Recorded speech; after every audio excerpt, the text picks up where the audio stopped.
Mr. Speaker, thank you. Mr. Speaker, I want to thank colleagues who have taken time to contribute to this motion, those in support and those opposed. That is the beauty of our democracy, Mr. Speaker, that while many will agree with you, there are some who will not agree with you, but we are a constitutional democracy, Mr. Speaker. Mr. Speaker, while registering my remarks, I must continue to remind the country to be alive to the kind of democracy we are seeing in the Senate these days, where when the minority side senses defeat in any motion, they walk out. That is why, Mr. Speaker, they can never accept even IBC results, because they are not Democrats. A proper Democrat, Mr. Speaker, and I've been in this House the whole of the last 5 years, I was in the minority.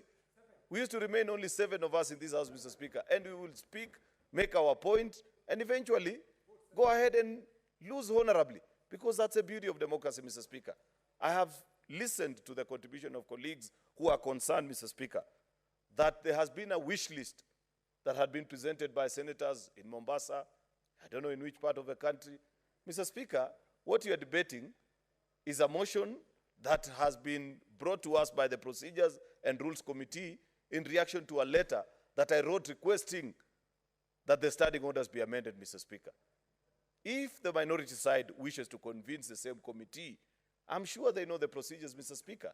And indeed, one of them had tried to do so. Senator Mohamed Faki of Mombasa tried to move the committee to allow that leadership of the delegated legislation be granted to the minority side. And I listened to the contribution by Senator Moses Kajwang. Mr. Speaker, I'm afraid that he misled this House, because if you argue that because statutory documents and regulations that come to this House come from the executive, it is only the minority that can oversight them, then why do we have chairmanship on this side of other committees? Because almost all bills and businesses that come to this House indeed come from the same executive. Therefore, Mr. Speaker, I do not agree with those who hold the view, like him, that delegated legislation needs to be a committee chaired. And I agree with the findings of your committee, Mr. Speaker. Of course, and I want to be quick about this.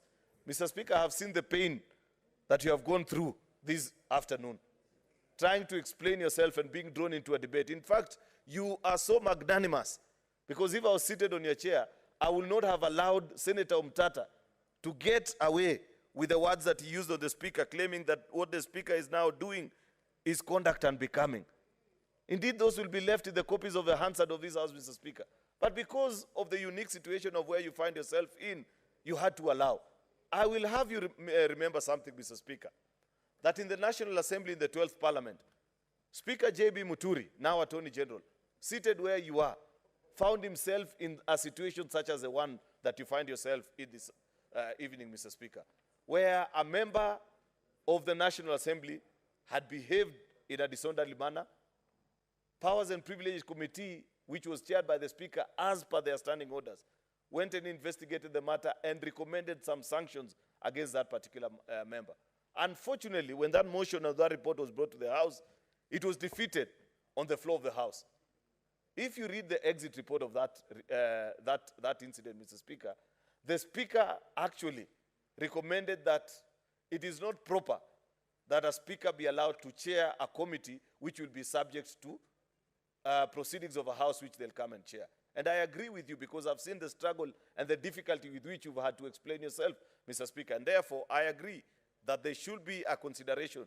I don't think it is a wise decision, now having learned from experience, Mr. Speaker, and seeing what has happened this afternoon, to give the Speaker chairmanship of a committee whose duty or whose works will be subject of debate in this House. Perhaps maybe we may want to restrict it only to Senate Business Committee, which, for reasons of how Senate is run, indeed must be chaired by the Speaker.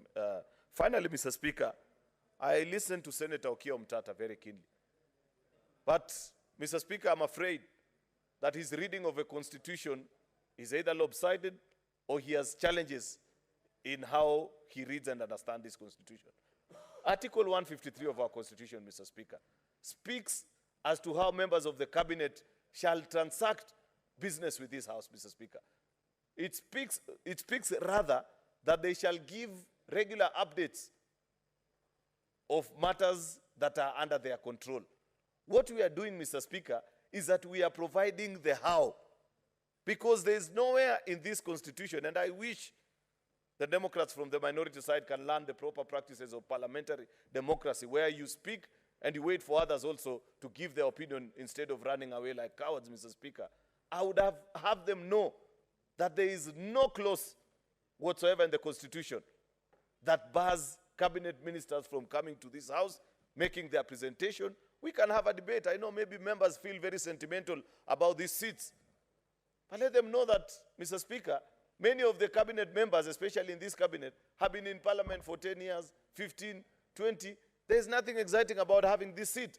But for their comfort, Mr. Speaker, in fact, I know that part of what will be proposed, because I know there have been occasions where we have had members, non-members of this house, come and debate in this house, Mr. Speaker, and we have provided a place where they stand and respond to questions, where we normally put governors. Perhaps that is a good place to suggest for ministers to come and answer these questions if there are members who feel uncomfortable on where they'll sit. Otherwise, when we have the committee of the whole and you have invited a speaker and have a sitting of the entire plenary, that is where members of cabinet normally sit. They sit in this house.